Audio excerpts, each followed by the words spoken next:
जमात इस्लामी मीरपुर के नामजद उम्मीदवार असेंबली जुल्करनैन भट्ट की मंसूरा में अमीर जमात सराजुल हक से तफसीली मुलाकात हुई है और जुल्करनैन भट्ट ने मीरपुर के झैली कुंभाजात और मुतासरीन जलजला के मुआवजे के ऐलान पर अमल दरामद न होने पर सराजुल हक से तावन की अपील कर दी है।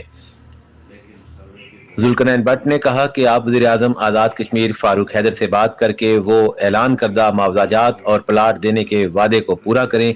जुल्करनैन भट्ट ने मजीद कहा कि आपने पहले भी कश्मीरी कौम के लिए बहुत कुछ किया है और इस मसला पर भी आप यकीनन पेशरफ्त करेंगे। अमीर जमात इस्लामी सिराजुल हक ने कहा कि मीरपुर कई बार पाकिस्तान के लिए कुर्बानियां दे चुका है और ऐसे वफादार शहरियों के हकूक कस्म करना मौसन कुछ पॉलिसी है जो किसी सूरत काबिल कबूल नहीं है। फारूक हैदर वादे के मुताबिक झैली कुंभाजात और मुतासरीन जलजला के हकूक अदा करे। जमात इस्लामी किसी सूरत उनके हकूक गजब करने वालों का पीछा नहीं छोड़ेगी।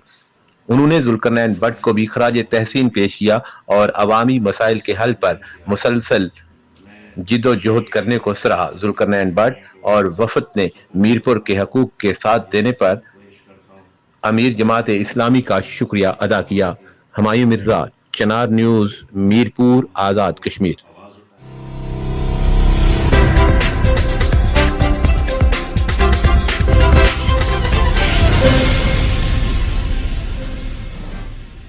मज़ीद खबरों और अपडेट्स के लिए विजिट करें ChinarNews.info।